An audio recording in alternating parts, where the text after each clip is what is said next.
Guys, nandito kami ngayon sa Maria Gracia Samgyeopsal. So, nandito tayo ngayon. Ayan, magsasamgyup tayo. So, syempre, meron tayong beauty. And then, meron ng kapoy.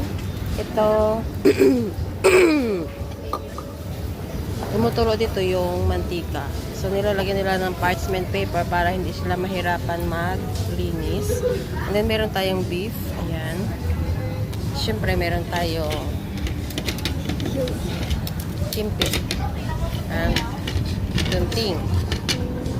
Yeah, thank you. Meron tayong rice and then meron tayong iced tea, kimchi,